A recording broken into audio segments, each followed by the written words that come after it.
സുബ്രഹ്മണ്യ സ്വാമിയുടെ മാതാവാണ് സ്കന്ദമാതാദേവി. ദേവിയെ പൂജിച്ചു കഴിഞ്ഞാൽ ദോഷങ്ങളെല്ലാം ഇല്ലാതാവുമെന്നാണ് നമ്മുടെ സങ്കല്പം. Hi guys, welcome to my channel. ഇന്ന് നവരാത്രി 5-ാം ദിവസമാണ്. ഞാൻ അമ്പലത്തിൽ പോകാൻ ഒരുങ്ങിക്കഴിഞ്ഞു. ഇന്ന് നമ്മൾ ആരാധിക്കുന്ന ദേവിയാണ് സ്കന്ദമാതാദേവി.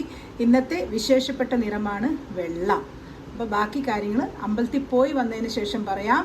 അതിനു മുന്നേ എൻ്റെ ചാനൽ സബ്സ്ക്രൈബ് ചെയ്യാനുള്ളവരൊന്ന് സബ്സ്ക്രൈബ് ചെയ്യണം.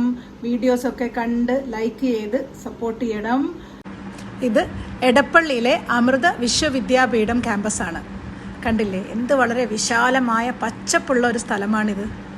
ഇന്ന് എന്തിനാണ് നമ്മൾ ഇവിടെ വന്നിട്ടുള്ളത് അത് പറയാം. ഇന്ന് നമ്മൾ പോകുന്ന അമ്പലം ഇതിനകത്താണ്. ഇതാണ് അമൃത ബ്രഹ്മസ്ഥാനം അമ്പലം. വളരെയധികം പോസിറ്റിവിറ്റിയും ഒരു പ്രത്യേക എനർജി നിറഞ്ഞൊരു സ്ഥലമാണിത്. കണ്ടില്ലേ, നവദുർഗയുടെ 9 ഭാവങ്ങളിൽ 5-ാം ഭാവമായ സ്കന്ദമാതാദേവിയെയാണ് നമ്മൾ ഇന്ന് ആരാധിക്കുന്നത്. ദേവിയുടെ ശ്ലോകം ഒന്ന് കേട്ടു നോക്കാം.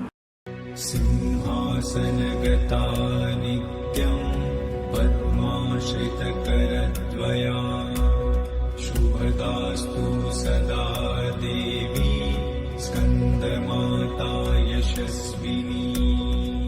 നേരത്തെ നമ്മൾ പറഞ്ഞതുപോലെ ഇന്ന് നവരാത്രിയുടെ പഞ്ചമി ദിവസമാണ്, അതായത് 5-ാമത്തെ ദിവസം. ഇന്നത്തെ ദിവസം നമ്മൾ ആരാധിക്കുന്ന ദേവിയാണ് സ്കന്ദമാതാദേവി. സ്കന്ദൻ എന്ന് പറഞ്ഞാൽ ശ്രീ കാർത്തികേയൻ അഥവാ സുബ്രഹ്മണ്യ സ്വാമിയാണ്. ആ സുബ്രഹ്മണ്യ സ്വാമിയുടെ മാതാവാണ് സ്കന്ദമാതാദേവി, അതായത് പാർവതി ദേവിയുടെ വേറൊരു രൂപമാണ്. ദേവി സിംഹാരൂഢയാണ്. 6 ശിരസ്സുള്ള ബാലനായ സ്കന്ദനെ മടിയിലിരുത്തിയ അമ്മ രൂപമാണ് സ്കന്ദമാതാദേവി. സ്കന്ദമാതാവിനെ ആരാധിക്കുന്നത് ശ്രീ സുബ്രഹ്മണ്യനെ ആരാധിക്കുന്നതിന് തുല്യമാണെന്നാണ് വിശ്വാസം. ചൊവ്വാദോഷമുള്ള ആളുകൾ ദേവിയുടെ മന്ത്രം ഭജിച്ച് ദേവിയെ പൂജിച്ചു കഴിഞ്ഞാൽ ദോഷങ്ങളെല്ലാം ഇല്ലാതാവുമെന്നാണ് നമ്മുടെ സങ്കല്പം. ദേവിയെ പ്രസാദിപ്പിച്ചാൽ ഭക്തന് ഐശ്വര്യവും ക്ഷേമവും ഉണ്ടാവുമെന്നാണ് വിശ്വാസം. ഇന്നത്തെ ദിവസം ഭക്തിപൂർവ്വം ദേവിയെ സ്മരിച്ചു കഴിഞ്ഞാൽ ജീവിതത്തിലെ ജയപരാജയങ്ങളെക്കുറിച്ചുള്ള ചിന്തകളില്ലാതെ മുന്നോട്ട് നടക്കാനായി ദേവിയുടെ അനുഗ്രഹം ഉണ്ടാവുമെന്നാണ് സങ്കല്പം. ദേവീ സ്മരണയാൽ ലോകത്തിലെ തിന്മകളെയെല്ലാം അകറ്റാം എന്നതാണ് വിശ്വാസം. ഇന്ന് നവരാത്രിയുടെ 5-ാം ദിവസം നമ്മൾ ആഘോഷിക്കുന്ന നിറമാണ് വെള്ള. വെള്ള എന്നാൽ സമാധാനം, വെള്ള എന്നാൽ പരിശുദ്ധി. വെള്ള വസ്ത്രങ്ങൾക്ക് ഇന്നത്തെ ഫാഷൻ മാർക്കറ്റിൽ വളരെയധികം ഡിമാൻഡുണ്ട്. വെള്ള ഒരു സ്റ്റൈൽ സ്റ്റേറ്റ്മെൻറ്റ് തന്നെയാണ്. നവരാത്രിയിൽ വെള്ളയുടെ പ്രാധാന്യം എന്താണ്?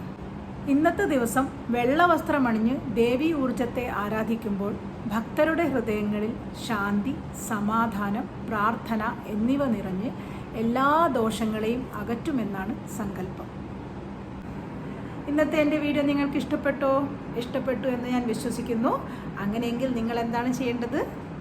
ആ വീഡിയോ ഒന്ന് ലൈക്ക് ചെയ്യണം. ചാനൽ ഇതുവരെ സബ്സ്ക്രൈബ് ചെയ്തില്ലെങ്കിൽ ഒന്ന് സബ്സ്ക്രൈബ് ചെയ്തേക്കുക.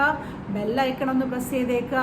പിന്നെ ഒരു കാര്യം കൂടെ ചെയ്യാൻ പറ്റും. ഇന്നത്തെ നവരാത്രി വിശേഷങ്ങൾ നിങ്ങളുടെ കൂട്ടുകാർക്ക് ഷെയർ ചെയ്ത് കൊടുക്കുകയും ചെയ്യാം. അപ്പം നാളെ പുതിയൊരു വീഡിയോയുമായി നമുക്ക് വീണ്ടും കാണാം. Bye bye.